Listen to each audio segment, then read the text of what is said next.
ગુજરાત સરકાર દ્વારા એસટી નિગમને ગઈકાલે કુલ 200 થી પણ વધારે નવી બસો ફાળવવામાં આવી હતી, જેમાં રાજકોટ એસટી વિભાગને 11 નવી બસો મળી છે। આ નવી મળેલી બસોને લાંબા રૂટ પર દોડાવવામાં આવશે, જેમાં અમુક બસોને આજથી અને આવતીકાલ સવારથી દોડાવવામાં આવશે, જેને પગલે યાત્રીઓની સુવિધાઓમાં પણ વધારો થયો છે। નવી બસો આવતા જૂની અમુક બસોને સ્ક્રેપમાં મોકલવામાં આવી છે। માનનીય મુખ્યમંત્રી શ્રી દ્વારા ગાંધીનગરથી કાલે નિગમની ટોટલ 201 વાહન છે એનું ફ્લેગ ઓફ કરવામાં આવેલું છે, જેમાં રાજકોટ વિભાગને 11 બસીસ સુપર ડિલક્સ કક્ષાની છે મળવા પામેલી છે।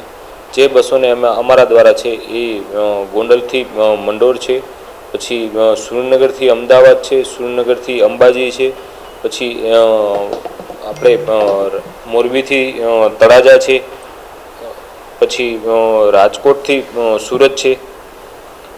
આમ અલગ અલગ રૂટોની અંદર કે જેમાં લોંગ રૂટો છે અને મુસાફરોને આરામદાયક મુસાફરી થઈ શકે તે રૂટોની અંદર હાલ છે અમારા દ્વારા છે એ આગામી દિવસની અંદર છે એ કાર્યરત છે। આપણી પાસે 11 બસ એ લોંગ રૂટમાં આપણે પ્રથમ પ્રાયોરિટીથી આપીએ છીએ કે જેથી મુસાફરો છે એ ઝડપી એના સ્થળ સુધી પહોંચી શકે, પ્લસ તેઓને આરામદાયક છે એ મુસાફરી થઈ શકે, જેને ધ્યાને લઈ અને ક્યાંય પણ તેઓને તકલીફ ન પડે એની પ્રથમ ધ્યાન રાખવામાં આવે છે, જેથી તેઓને એક્સપ્રેસ જેમાં લોંગ રૂટો છે એમાં પ્રથમ પ્રાયોરિટીથી વાહનો છે એનું આજ સાંજથી અને કાલ સવારથી મેક્સિમમ છે આ તમામ બસો છે એ મુસાફર જનતા માટે છે એ રૂટ ઉપર છે મૂકી દેવામાં આવશે। આપણે જે જૂની બસ છે કે જેના કિલોમીટરો પૂર્ણ થઈ ગયેલા છે તેવી બસોને છે આપણે ક્રમશઃ છે એ સ્ક્રેપ પ્રપોઝલ અમારા દ્વારા કરી અને તેઓને સ્ક્રેપ